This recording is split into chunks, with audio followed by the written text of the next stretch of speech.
프로젝트 이동. 그러면은 이제 혼자가 된 신봉사가 그 잔치까지는 가는 거죠? 아 네. 가게 되는데요. 원래는 신봉사는 잘 생각해 보면은 심청이 어렸을 적부터 그러니까 갓난아기일 때부터 젖동량을 해서 먹이고 기를 만큼 혼자 살 수 있는 그런 방법을 잘 터득한 인물이었어요. 어떤 힘을 가지고 있었던 그런 캐릭터였던 것 같아요. 그런데 이제 어느 순간 대여섯 살 된 심청이 그 신봉사를 대신해서 그런 역할들을 도맡아 하면서 자신이 원래 했던 그런 역할들을 잃어버린 그런 할 수 있는 그런 아 능력과 힘을 잃어버린 캐릭터라고도 할 수 있거든요. 그러네요. 그 원래는 혼자서도 충분히 할 수 있는데 천사 같은 마을 사람들과 헌신하는 딸을 통해서 자기는 아무것도 안 해도 되는 사람이 됐고, 그리고 주변 사람들을 의심하지 않는 사람이 됐고, 이거 어떻게 보면 신봉사도 환경이 만들어낸 괴물이다. 물론 항상 당하는 역할이긴 하지만. 이렇게 당하고 마지막에 이제 뺑덕어미의 뒤통수를 한 방 맞고 나서야 원래 가지고 있었던 자신의 어떤 힘 이제 회복하게 되는 것 같아요. 그래서 홀로 서울까지 가게 되는 겁니다. 그러니까 이걸 힘이라고 표현하신 게 배경이 이제 조선 시대인 거고, 그 당시에는 산을 넘어가거나 먼 길을 간다는 것 자체가 이제 사지 멀쩡한 사람한테도 약간 도전적인 일이었던 거잖아요. 신봉사는 이제 혼자서도 그걸 충분히 할 수 있는 사람이었던 거고. 네 그쵸. 원래는 그게 가능했기 때문에 젖동량을 다닌 거잖아요. 앞을 보지 못했음에도 불구하고 자신이 길을 만들어 갔던 그 살 수 있는 그런 역량을 음. 충분히 갖고 음. 있었던 사람인데 이게 어느 순간순간 계속 다른 사람들한테 의지하게 되고 또 과하게 믿다 보니까 이제 자신이 원래 갖고 있었던 그런 힘을 사실은 잃어버린 상실하게 된 그런 인물인데 이제 아무도 자신 옆에 남겨져 있지 않았을 때서야 정말 밑바닥을 딱 치고서야 다시 한번 이렇게 올라올 수 있게 되는 상황이었던 것 같아요. 또 이렇게 들으니까 마냥 비웃을 수만은 없는 인물처럼 느껴집니다. 맹인잔치에 결국에 도착을 하죠.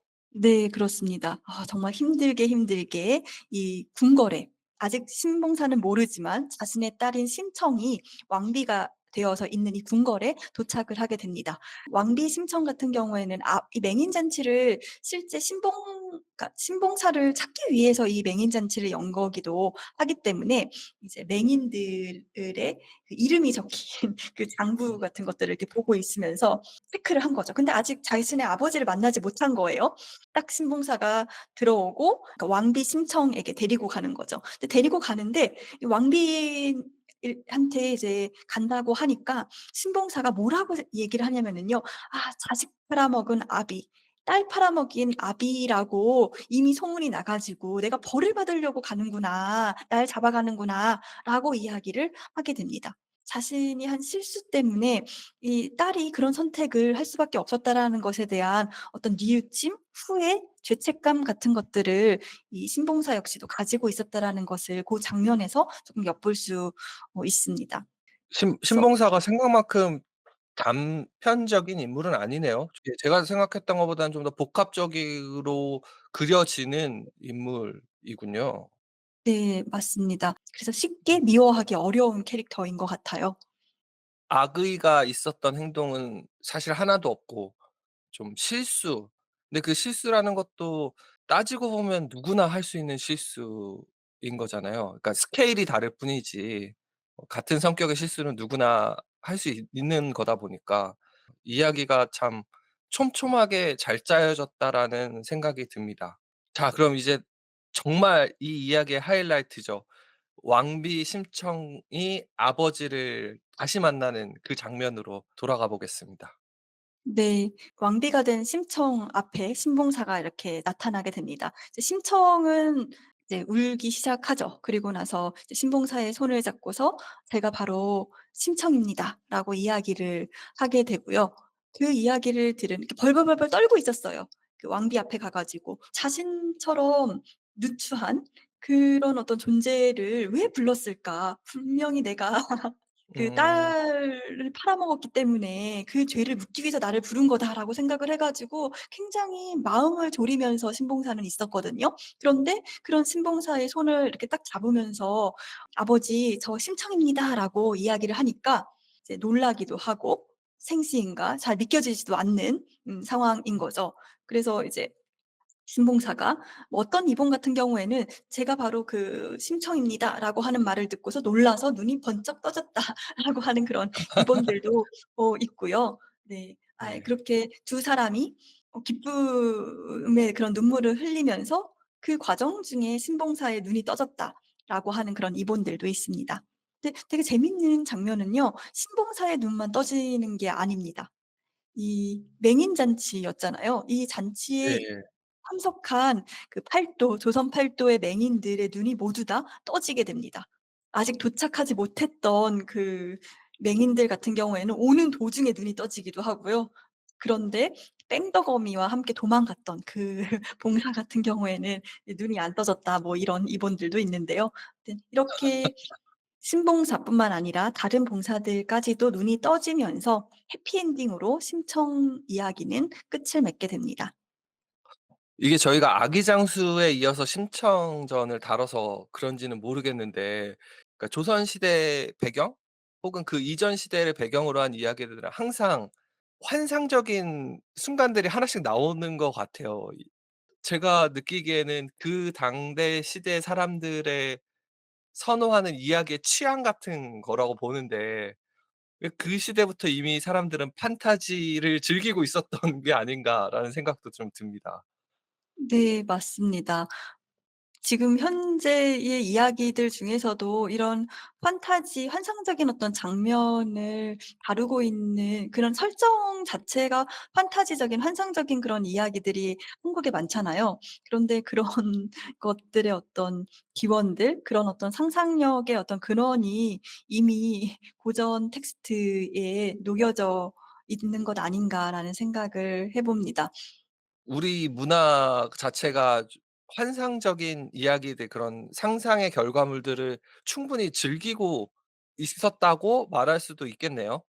네, 맞습니다. 또 문화적인 유전자 이야기하시는 분들도 꽤 있는데 이 DNA처럼 어떤 서사에서 판타지적인 어떤 그런 부분들을 선호하고 그런 판타지에 당대 사람들의 향유하고 이야기를 즐기던 사람들의 어떤 욕망이나 바람 같은 것들이 투영되어 가지고 이렇게 그려졌다라고 볼 수 있는 거죠. 자, 그래서 지금까지 저희가 심청전 이야기를 쭉 살펴봤어요. 좀 더 입체적으로 볼 수 있는 부분들이 많았던 것 같습니다. 근데 여기서 이제 진짜로 하고자 했던 이야기를 시작해 볼까 하는데, 심청이는 착한 아이, 그리고 효녀 역할에 굉장히 묶여 있는 사람처럼 느껴지거든요. 네, 맞습니다. 효녀 심청으로 오늘날 많은 사람들이 기억을 하고 있는데 왜 심청은 효녀라고 하는 그런 사회적인 역할에 묶여 있을 수밖에 없었을까?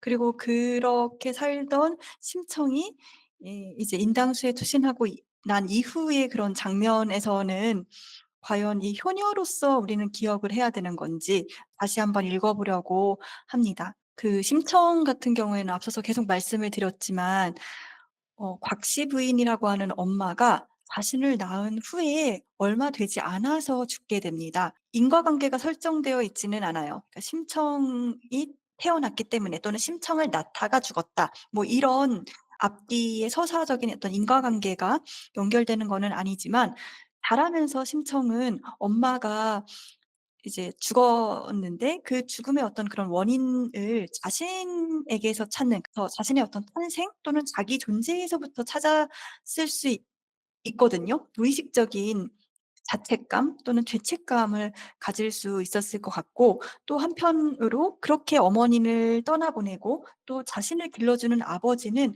장애를 갖고 계시는 분이단 말이에요. 정말 힘들게 자신을 돌보고 자신이 지금까지 이제 사는 데 영향을 미쳤기 때문에 자신이 잘해야 된다라는 것. 심청은 이런 어떤 나라고 하는 그런 존재가 당연히 착하게 생활을 해야 될 수밖에 없는 그런 '효행을 실천해야 된다.'라는 그런 거를 너무나도 당연하게 제1 원칙으로 삼았을 거라는 그런 생각을 해 봅니다. 그러니까 환경 자체가 착한 음. 아이가 될 수밖에 없는 그 모든 사람들에게 피해를 줘서는 안 되고 그런 제1 원칙이 나의 어떤 욕망이나 나의 감정이 아니라 타인의 그런 감정에 맞춰 줄 수밖에 없는 그런 어떤 환경에 놓였던 인물이 심청이 아닐까 합니다. 착한 아이 컴플렉스 같은 게 있었던 거라고 생각됩니다.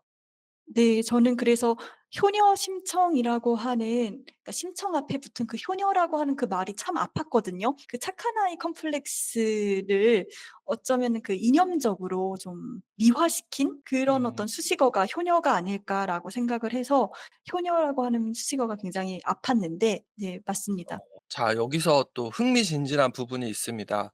일부에서도 잠깐 언급이 되었지만 그 환상성이라는 요소가 이런 심청의 상태를 그대로 두지 않고 이거를 좀 더 개선하고 그 상처를 아물 수 있도록 하는 도구로 활용이 되거든요. 옥황상제가 나서서 "심청을 보호해라."라고 하고, 그다음에 선녀들이 내려와서 "이분은 고귀한 선녀시다."라고 자존감을 높여주는 방식으로 계속 그 환상성이 활용이 되거든요. 특히 이제 용왕이 심청을 보호하고 있는 그 기간 동안은 심청의 상처를 아물게 하는 기간처럼 보여서 흥미가 가는 지점입니다. 모든 이본들이 다 용궁 장면을 그려내고 있는 것은 아니지만 그래도 대다수의 이본들이 용궁 장면에 초점을 맞추고 있는 그런 이유는 인당수에 투신하기 전까지는 자기 돌봄이라고 하는 자기의 어떤 욕구를 알아차리거나 자신의 어떤 감정에 대해서 억눌러 왔던 그래서 페르소나라고 하죠. 그런 사회적인 가면 또는 사회적으로 주어지는 그런 역할과 의무에만 충실했던 그 심청이 이 용궁이라고 하는 그 공간에서 그런 어떤 결핍된 것들을 조금 충족시킬 수 있는 그러면서 결국에는 이제 자기 돌봄이라고 할까요? 자기 욕망을 알아차리고 자기 돌봄을 할 수 있는 그런 시간이 바로 이제 용궁에서의 시간이 아니었을까라는 생각을 해 봅니다. 근데 이 뒤로는 또 좀 신기한 게 그전까지는 심청이 말하는 대사들 같은 게 있어서 이 사람이 어떤 생각을 하는지가 좀 드러나요. 예를 들면은 수양딸 제안을 거절할 때 대사라든가. 근데 이제 용궁 이후로는 심청이 직접 대사를 하거나 그러지는 않는 것 같거든요. 그러니까 주인공의 자리에서 약간 내려온 듯한 느낌도 드는데 이 약간의 이질감은 뭘까요? 그러네요. 그 심청이 대사를 하는 의미 있는 그런 대사하는 그런 장면들이 많이 나오지는 않는 것 같아요. 그 "맹인 잔치를 열어 달라."라고 하는 그런 음. 방식으로 발화를 하고 있기는 한데 그 방식이 이전에 어떤 자기 욕망을 살피지 않았던 그런 태도하고는 좀 변화된 방식이지 않을까라는 생각을 합니다. 자기의 위치에서 자기가 해야 될 것들을 좀 고려해 가면서 아버지를 찾는 그런 방식인 것 같아요. 아버지를 구하는 방식이 이전하고는 조금 달라진 것 같습니다. 이렇게 설명을 들으니까 저는 언뜻 그런 생각이 들었거든요. 심청을 1 부와 2 부로 나눈다면 1 부의 주인공이 심청이었다면 2 부의 주인공은 신봉사가 아닐까라는 생각을 했는데 방금 해 주신 설명을 듣고 나니까 1 부든 2 부든 주인공은 심청이고 심청의 달라진 모습이 어떤 결과를 로 나타나는가를 강조한 게 2 부일 수 있겠다. 그래서 신봉사가 어떤 상황에 처하고 어떤 식의 생각을 하고 이런 부분들이 계속 강조가 되는 게 심청의 영향력으로 신봉사가 바뀐다라는 것.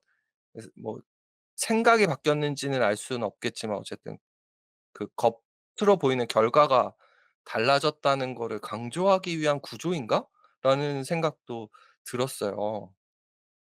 어 근데 지금 윤일 님께서 말씀해 주신 것처럼 심청이 자기 돌봄을 하지 않은 채 신봉사 옆에 계속 있는 거는 심청 본인에게도 좋지 않을 뿐만 아니라 좋지 않을 뿐더러 신봉사에게도 사실 좋지 않은 결과였던 것 음. 같아요. 그렇기 때문에 그 심청이 아버지를 대신해서 밥동량을 다니게 되면서는 신봉사는 자신이 혼자 할 수 있는 그 어떤 길찾기 그런 것들도 사실은 할 수 없게 되어 버리는 그 능력을 상실하게 되는 과한 그런 타인 돌봄으로 인해 가지고 원래 스스로 할 수 있는 그런 일마저도 신봉사는 심청에게 의존하고 의지하게 되면서 자립할 수 있는 그런 기회가 박탈된다라고 생각이 들거든요.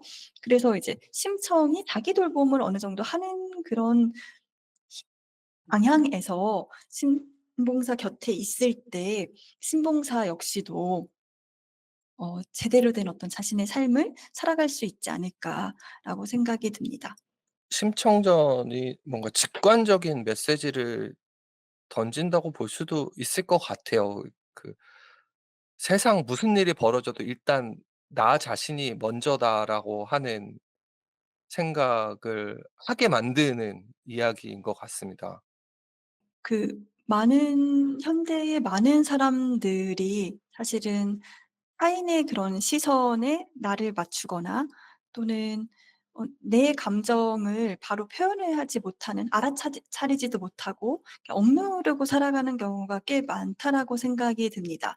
그래서 그리고 또 해야 된다라는 그리고 거절하면 안 된다라고 하는 그런 강박 아닌 음. 강박을 갖고 살아갈 때가 많거든요. 그런데 음. 인제 그렇게 살아가는 것이 과연 타인을 위해서도 좋은 것인가? 나를 음. 위해서는 당연히 안 좋지만 또 타인에게도 그런 것이 과연 '옳은 선택인가?'라는 걸 또 한번 생각해 보게 되는 것 같아요. 이렇게 주변의 부탁이나 이런 걸 거절 못하는 사람이 분명히 있죠. 근데 그거를 악용하려는 사람도 분명히 있을 거고 그런 나쁜 의도가 없다고 하더라도 이렇게 상대방에게 부담을 주고 서로에게 결과적으로 안 좋을 수 있는 거를 이렇게 의존적으로 하는 사람도 분명히 있을 거거든요. 근데 그런 사람들을 대할 때 우리가 어떻게 행동해야 되냐, 그거를 심청이라는 인물 하나로 다 들어줄 때와 그리고 일단 나를 챙기고 나서 그리고 도와줄 수 있을 때 도와주는 것이 어떤 결과로 이어지는지를 보여주는 게 아닌가 싶어서, 네, 이야기의 구조라든가 캐릭터의 입체성 이런 건 굉장히 복잡하게 짜여져 있지만 전하고자 하는 메시지는 굉장히 간결하고 직관적이다라는 생각이 듭니다. 자, 그래서 오늘은 심청 이야기를 살펴봤는데요. 정말 너무 유명하기 때문에 모르는 사람이 있을 수 없는, 한국 사람이라면 있을 수 없는 이야기지만 다시 보니까 또 여러 가지 입체적인 부분들을 발견할 수 있었던 것 같습니다.